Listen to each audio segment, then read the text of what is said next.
Hello everyone, আসসালামু আলাইকুম। কেমন আছেন সবাই? আই হোপ সবাই অনেক বেশি ভালো আছেন। আলহামদুলিল্লাহ আমরাও অনেক অনেক ভালো আছি। আজ আপনাদের জন্য নতুন আরেকটি রেসিপি নিয়ে চলে এলাম। আজ শেয়ার করব আটা দিয়ে তৈরি পারফেক্ট নান রুটি। তো বন্ধুরা, কথা না বাড়িয়ে চলুন নান রুটি তৈরির মূল প্রস্তুত প্রণালীতে যাওয়া যাক। নান রুটি তৈরি করার জন্য প্রথমে একটি মিক্সিং বলে নিয়ে নিচ্ছি মেজারমেন্ট কাপের 3 কাপ আটা।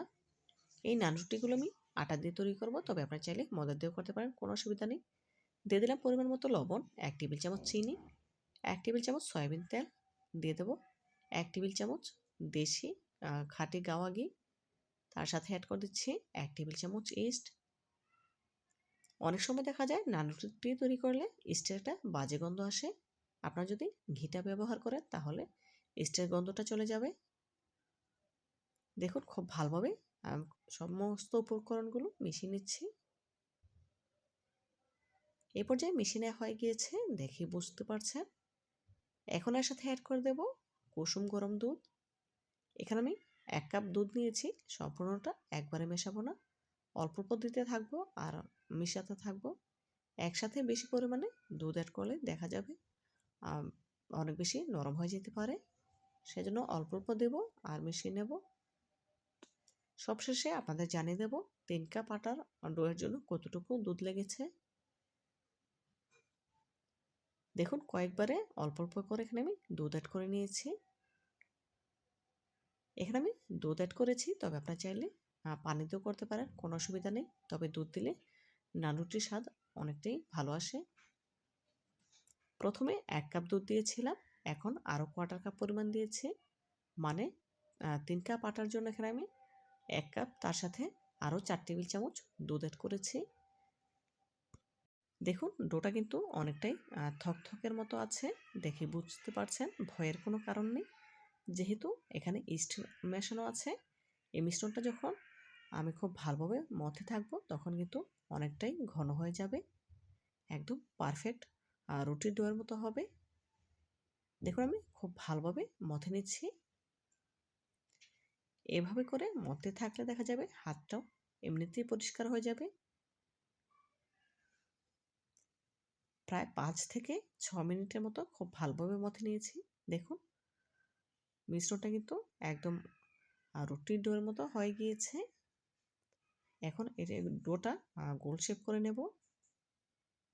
ওপর থেকে সামান্য একটু তেল ব্রাশ করে নিচ্ছি, যাতে ওপরটা ড্রাই হয়ে না যায়।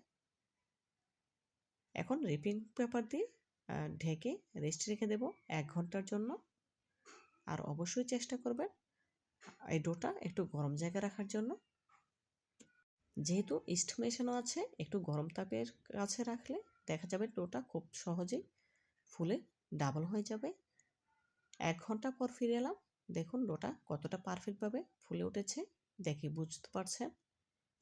এখন ভেতর থেকে বাতাসটা বের করে নিচ্ছি। আবারও 1 থেকে 1.5 মিনিটের মতো খুব ভালোভাবে মথে নিচ্ছি। দেখুন 1-1.5 মিনিট খুব ভালোভাবে মথে নিয়েছি। এখন এখান থেকে পরিমাণ মতো ডো নিয়ে রুটির জন্য লেচি কেটে নেব।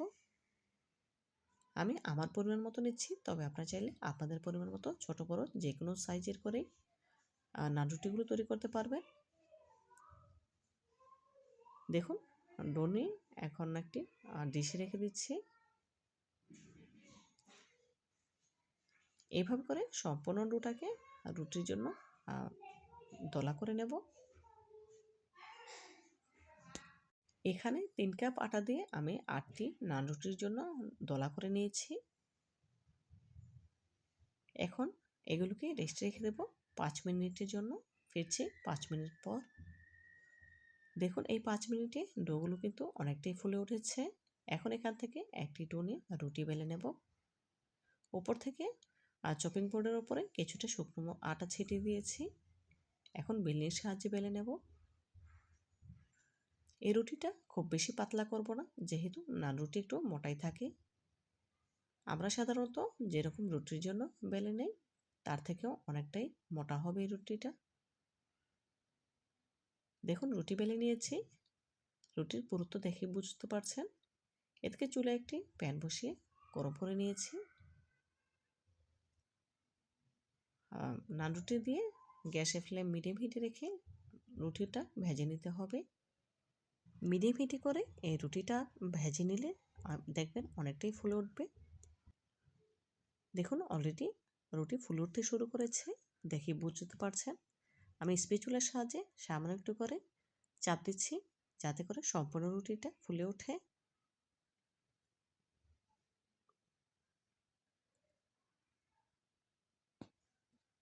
দেখুন এই নান রুটিটা আমি খুবই আলতো হাতে একটু চেপে দিচ্ছি।